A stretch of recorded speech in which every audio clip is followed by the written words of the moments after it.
بسم اللہ الرحمن الرحیم۔ شروع کرتا ہوں اللہ کے نام سے جو بڑا ہی مہربان اور نہایت رحم کرنے والا ہے۔ اخلاق۔ گاؤں کے کنویں پر تین عورتیں پانی بھر رہی تھی۔ ایک عورت کا بیٹا وہاں سے گزرا، اس کی ماں بولی وہ دیکھو میرا بیٹا انگلش میڈیم میں ہے۔ تھوڑی دیر بعد دوسری عورت کا لڑکا گزرا، اس کی ماں بولی وہ دیکھو میرا بیٹا CBSE میں ہے۔ تیسری عورت کا بیٹا وہاں سے گزرا، دوسرے بیٹوں کی طرح اس نے بھی اپنی ماں کو دیکھا اور ماں کے پاس آیا۔ پانی سے بھرا گھڑا اٹھا کر اس نے اپنے کندھوں پر رکھا، دوسرے ہاتھ میں بھری ہوئی بالٹی اٹھائی اور ماں سے بولا چل ماں گھر چل۔ اس کی ماں بولی یہ میرا بیٹا مدرسے میں پڑھتا ہے۔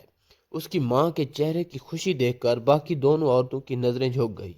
اس کہانی کا مطلب صرف یہ ہے کہ لاکھوں روپے خرچ کر کے بھی تمیز اور اخلاق نہیں سیکھے جا سکتے۔